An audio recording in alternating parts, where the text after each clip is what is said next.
Queria agradecer o convite e a minha missão aqui, na verdade, é tentar falar um pouco para vocês das inovações, né, das inovações tecnológicas e né, falar um pouco do como, aí chamando de interdisciplinaridade, a interação entre os diversos fatores que regulamentam esse sistema, como é que ela pode favorecer que a gente aumente acesso.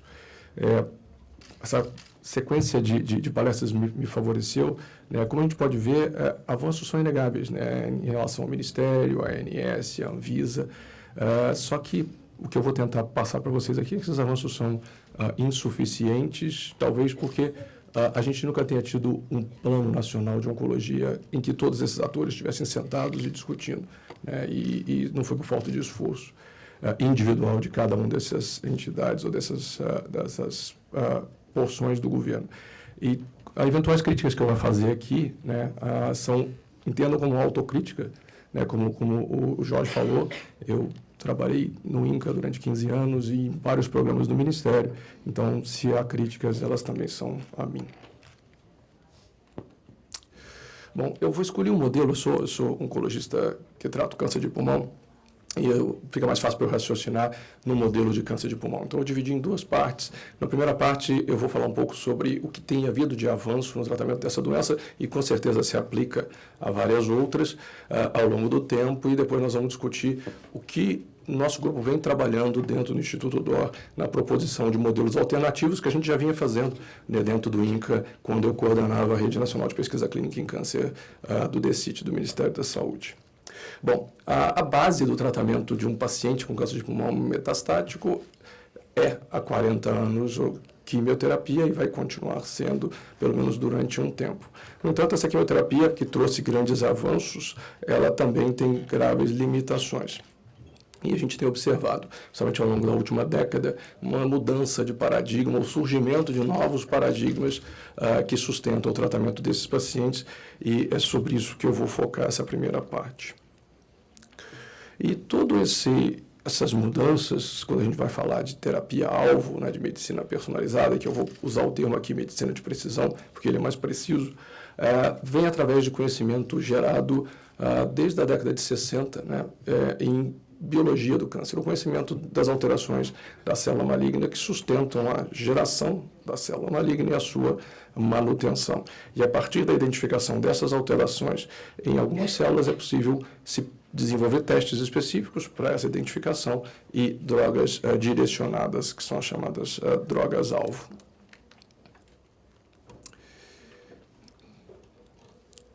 Bom, do ponto de vista prático, né, isso traz mudanças na forma que um paciente é diagnosticado. Esses são exemplos de pacientes com câncer de pulmão.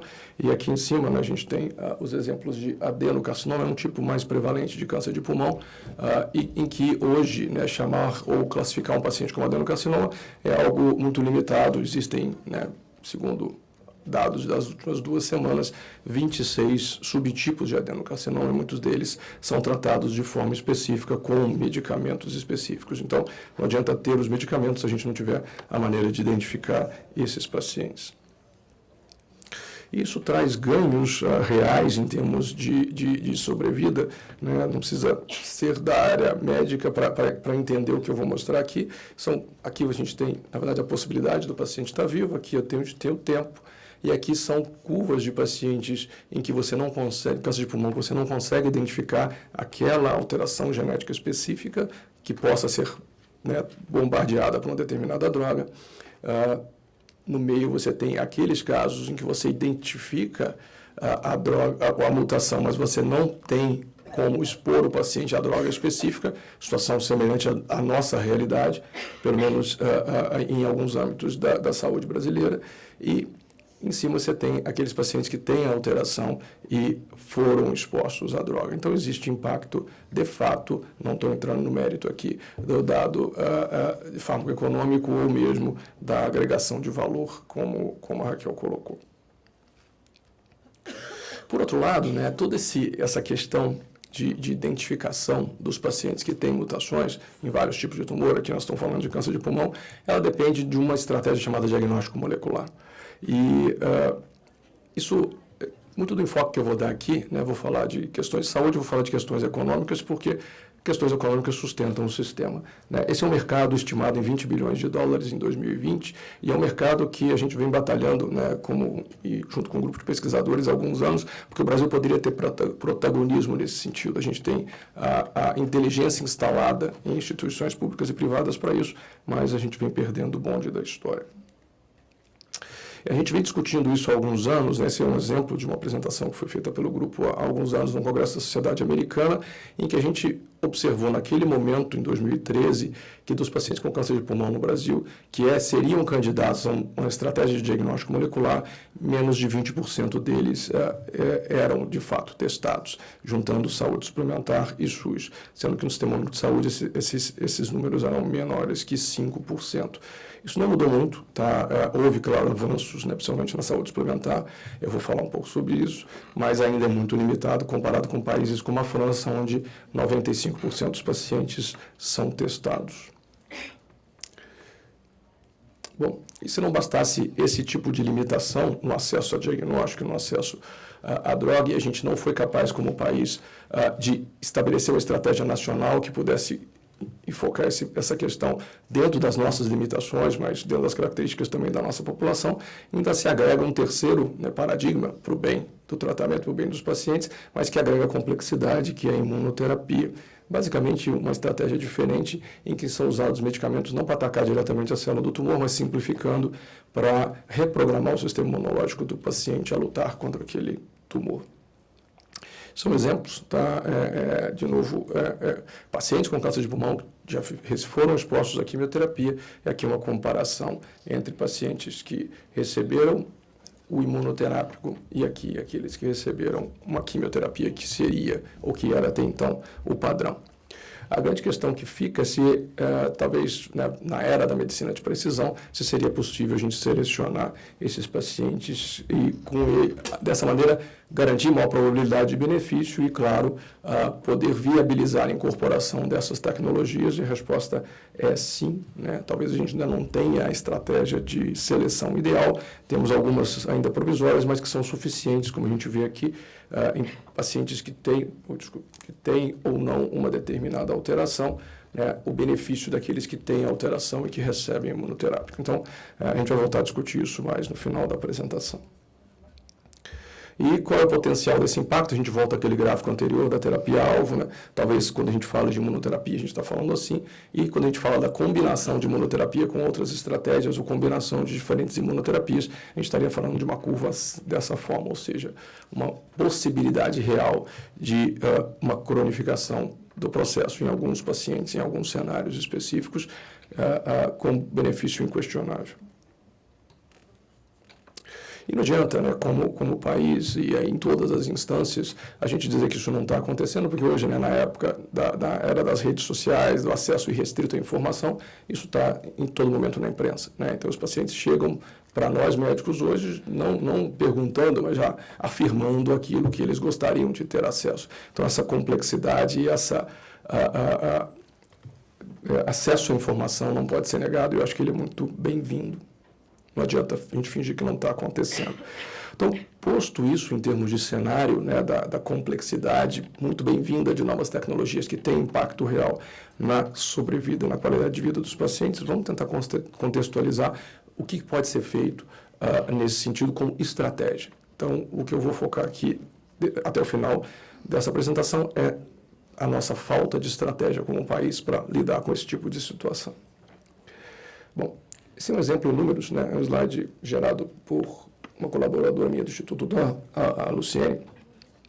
Deixa eu voltar aqui.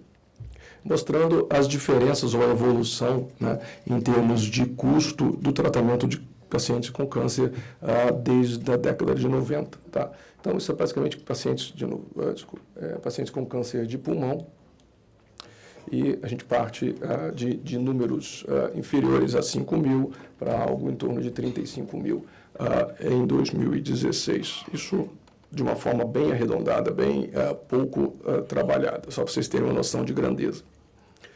E, é claro, isso felizmente agrega sobrevida, tá? Então, isso é inegável, né? Quando eu comecei a trabalhar com pacientes de câncer de pulmão na década de 90, a gente falava para aqueles pacientes com doença metastática, que a gente estava falando em torno de 6 meses como algo aceitável de sobrevida.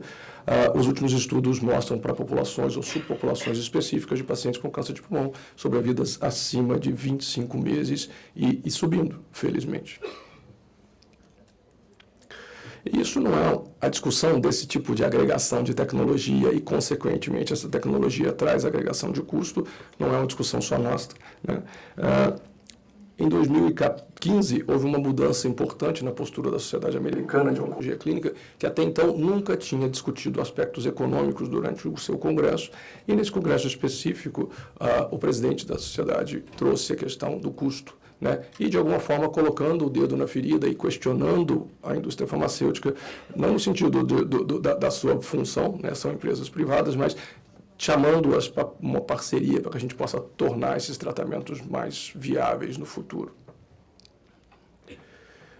E, em paralelo, né, então, essa responsabilidade de chamar os atores para a discussão é que eu digo aqui que nós ainda não temos como país, ou pelo menos não temos de uma forma organizada. Em paralelo, o governo americano vem investindo bilhões de dólares num programa de medicina de precisão, que faz parte, foi lançado junto com o Obamacare. E qual é o objetivo, né? O objetivo não é fazer ciência, o objetivo é usar as informações ou os dados que forem gerados para economizar recursos a partir de 2020. Como a Raquel frisou, medicina de precisão é base futura da oncologia e base de outras especialidades, porque ao selecionar idealmente esses pacientes, além do benefício para esse paciente individual que vai receber o tratamento específico, você com certeza economiza recursos para o sistema. Outra iniciativa interessante que merece como inspiradora é a chamada de Moonshot 2020, liderada não pelo governo, liderada por esse pesquisador, né, que na verdade é um pesquisador, empreendedor, uma pessoa de inteligência acima da média e que basicamente busca se chegar em 2020 com informações suficientes para que eu possa combinar diferentes imunoterapias a um custo mais baixo e com isso ter impacto real na sobrevida de pacientes com câncer. Por outro lado, né, nós, em países em desenvolvimento, que ficamos, né, sem ter uma estratégia específica, nos deparamos com esse tipo de informação, né, que o acesso é cada vez mais limitado a essas drogas e a falta de uma política específica nesse sentido abre caminhos para aquilo que a gente que se tornou, né, um instrumento dos pacientes, mas que a gente não gostaria que fizesse parte do sistema, que é a judicialização. Em termos de projeção de custo, né, então vamos pensar que não é simplesmente uma questão de incorporar ou não incorporar, né? Mesmo que nenhuma, né, tecnologia fosse agregada na oncologia no sistema americano em 2020 e 2010 e 2020, haveria um aumento de custo de 27% simplesmente pelo aumento da incidência, tá? Então vai acontecer de qualquer maneira. Se houver um aumento de 5% ao ano desse custo, esse aumento vai ser na ordem de 70%. Só que esse aumento de custo vai ser acima de 5% ao ano. Então, mesmo para quem tem recursos teoricamente ilimitados, a conta vai ficar impagável. E do ponto de vista, né, vamos olhar para nós e para colocar o dedo na ferida sobre nosso cuidado de câncer e as disparidades que existem no nosso sistema entre saúde pública, saúde do SUS e saúde suplementar. E mesmo dentro da saúde suplementar, né, a gente está vivendo uma era de castas de acesso. São inúmeros, eu não vou focar todos eles, mas eu gostaria de dizer que muitos deles fogem ao âmbito da saúde, né? A gente sofre uma alta carga tributária, que praticamente, né, dobra o preço de insumos, como, por exemplo, diagnóstico molecular. A gente não tem uma academia alinhada com as necessidades do país, né? Uma academia alinhada muito com as necessidades da própria academia, né? A nossa pesquisa clínica, que já foi poderosa, infelizmente perdeu poder ao longo da última década por questões regulatórias mal planejadas, mas que de alguma forma vêm sendo resolvidas, pelo menos em âmbito de Anvisa, né, e espero que isso atinja também o sistema CEP-CONEP. Então, é uma gama de fatores que realmente não só, né, nos deixam numa situação hoje de uma limitação de acesso a novas tecnologias, ou pelo menos de uma estratégia clara de acesso, como, se a gente não tomar alguma providência, isso vai ser agravado na próxima década. E, claro, a gente não está, né, como país atento à dinâmica de mercado, eu não vou falar muito sobre isso, mas existem mega tendências em relação ao que está acontecendo com o câncer e o que vai acontecer na próxima década, e eu não vejo, né, estratégias nacionais, seja elas de pesquisa, seja elas econômicas ou de políticas de saúde, que tentem atingir esses pontos que vão estar presentes à frente. Essa questão da judicialização que eu já toquei, né, ela é uma questão, não vou trazer aqui para essa apresentação, a gente pode discutir depois, mas eu sugiro que todos, mesmo que não sejam da área médica, leiam esse artigo, né, publicado na Lancet há poucos meses atrás, sobre a ética de se expandir acesso barateando o custo ou não. É muito interessante sobre, não tem certo ou errado, né, só que uma das propostas do artigo é que cada sistema de saúde de cada país vai ter as suas respostas. Não existem modelos a serem copiados. Bom, e em termos de proposta, para a gente terminar, né, a gente apresentou várias limitações do sistema, apesar das tentativas e dos esforços de todos os atores, e eu acho que, de novo, como pesquisador, a ideia do nosso grupo é trazer algumas propostas alternativas que possam, de alguma forma, influenciar o sistema. Então, a pergunta que fica na cabeça, né, é como é que a gente poderia construir um modelo que integrasse pesquisa clínica, inovação, né, produção e políticas de saúde na área de câncer. Então, não tem como deixar o sistema, né, privado de produção, né, fora disso aí, seria utópico. E essa é a visão de pesquisa clínica que eu amadureci ao longo dos anos, e o grupo amadureceu, né, e que a gente trouxe, pelo menos durante o período todo da Rede Nacional de Pesquisa Clínica em Câncer, não da pesquisa clínica como vetor, como resultado final, como produto, como paper, né, mas como um veículo de acesso, tá? E é uma visão socioeconômica da pesquisa clínica, nada mais é do que um instrumento, tá? Então, ao destravar a pesquisa clínica no Brasil, em todas as esferas, não só oncológicas, o impacto seria imenso em termos de acesso. Então, a gente tem que ir muito além das questões ideológicas. Bom, esse é um programa que a gente está desenvolvendo há mais ou menos um ano. Eu vou mostrar algumas iniciativas que, pelo menos na minha visão, acredito que possam influenciar o sistema de alguma maneira ao trazer para a mesa, né, na mesa de pesquisa e para a mesa de discussão de estratégia, os vários atores envolvidos, né. Reza sobre a criação de um centro de pesquisa, inovação e ensino em câncer de pulmão, que já está sendo implementado, uma parceria entre o Instituto Dora e Fundação do Câncer. Então, 3 focos principais de atuação, né, no laboratório de pesquisa translacional, uma unidade de pesquisa clínica, uma unidade de prevenção e rastreamento, mas principalmente o que eu acho que é o cerne desse projeto, que é um laboratório de gestão de informação, né? Como a Raquel mencionou antes de mim, quem detiver informação detém o controle do sistema de saúde, pelo menos de uma forma mais organizada. Nós não temos essas informações no Brasil de forma qualificada, nem no âmbito privado e nem no âmbito público, né? A gente precisa avançar nesse sentido. Talvez a gente gaste muito menos dinheiro, né, se a gente tiver essas informações, do que ficar, talvez, espoliando em tecnologias não necessariamente que tragam benefício. Então, olhando a linha de cuidado, né, de um paciente com câncer de pulmão, algumas ações que a gente fez ou vem fazendo para tentar gerar mais informação. O grande objetivo é gerar informação. Tá? Então, a medicina de precisão como a base, né, tendo terapia-alvo de um lado, tendo imunoterapia do outro. E esse é o primeiro produto, talvez o produto mais importante até então, né, que é um artigo publicado na Lancet Oncology há mais ou menos um mês e meio atrás. É um artigo não exclusivo do Instituto Dor, é um artigo que envolve 6 pesquisadores importantes do Brasil da área, que é a tentativa de se criar um consenso sobre diagnóstico molecular, ou uma política de diagnóstico molecular em oncologia no Brasil. Tá? Qual é a realidade hoje, né? A realidade a gente tem testes, são testes aqui, principalmente para câncer de pulmão, câncer de cólon, etc., melanoma, mas só para vocês verem a disparidade do sistema em relação a acesso, em saúde suplementar. Houve avanços, de fato, né? Embora isso aqui já esteja desatualizado, a gente precisa de um novo rol, e aquilo que é oferecido no âmbito público. Então, essa limitação incomoda e ela, com certeza, tem impacto na qualidade de vida e na sobrevida dos pacientes. E o que eu acho que é o produto mais importante desse artigo são 10 recomendações dos autores que, basicamente, intencionam uma política nacional de medicina de precisão. Tá? Se a gente conseguisse evoluir nesse sentido, e não é difícil, todos os países têm feito isso adequado às suas realidades, com certeza a gente poderia avançar. Esse não é colocar no condicional, é um projeto em andamento e espero que a gente consiga levá-lo a cabo ao longo de 2017. E reativar um outro projeto, tá, que a gente propôs como Rede Nacional de Pesquisa Clínica em Câncer, que é a nacionalização de estratégias de diagnóstico molecular, ou desenvolver o parque de diagnóstico molecular no Brasil. Isso a gente não conseguiu levar à frente na época por todas as mudanças no Ministério da Saúde nos últimos 2 anos, mas agora o interesse da iniciativa privada cresceu nesse projeto e espero que a gente tenha uma reunião sobre isso semana que vem, que a gente possa evoluir e talvez trazer para o Brasil plantas de produção que diminuam esse custo desses kits em pelo menos 70%. A economia da saúde é base do sistema, né? Quando a gente fala de informação, a gente está falando basicamente de ATS, de economia da saúde.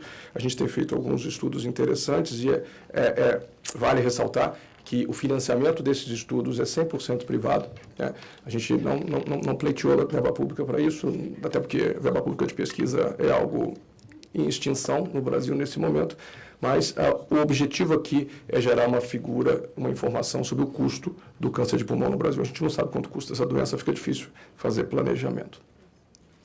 E uma outra iniciativa, né, que é trazer para a mesa os vários atores, isso foi um workshop que a gente fez dentro do Instituto DOA em abril desse ano. O foco era imunoterapia, tá? Como é que a gente traria imunoterapia para o SUS, né? E vários atores estavam lá, Ministério da Saúde, MEDIC, BNDES, Anvisa, parceiro privado, no caso, que se interessou, que foi a Merchap Dome, e foi uma discussão muito interessante de propostas que fujam ao óbvio, né? Foram propostas fora da caixa, em que os vários atores do setor cederiam para que a gente pudesse construir um plano nesse sentido. Eu acho que a gente vai avançar, né? Não estou falando que a gente vai trazer imunoterapia para o SUS, estou falando só que talvez a gente traga uma provocação que em casos específicos, a gente possa incorporar no futuro. Bom, esse para a gente terminar, esse eu deixo como modelo de trabalho, né? E que eu acho que qualquer pesquisa que se faça no Brasil, né? Então, como pesquisador, fica a última crítica ao nosso sistema de pesquisa, né? Ao financiamento de pesquisa no Brasil com verba pública, que, pelo menos na área de oncologia, ele nunca focou diretamente na questão, no problema específico, né? Concordo com o Sandro, acho que o PRONON é um grande avanço, né? Espero que a gente tenha liberação da área econômica para prosseguir com o programa. Eu acho que traz avanços de fato, mas eu acho que esse avanço tem que ser carimbado, endereçado, tá? Livre pensar não cabe quando a gente está falando de saúde pública, né? A gente tem que ter temas específicos onde os pesquisadores vão se debruçar e tentar gerar dados, como está sendo feito com o Zika, e a gente tem visto resultados fantásticos nesse sentido. Então, para a gente terminar, eu acho que a gente não vai conseguir avançar se a gente não colocar todos os atores juntos, que eles possam discutir as futuras soluções que vão ter que estar adequadas à nossa realidade. Nós não temos sistema de saúde para poder incorporar tudo, nem devemos, né, mas a gente tem que ter uma estratégia. Eu acho que ainda falta essa estratégia. Obrigado.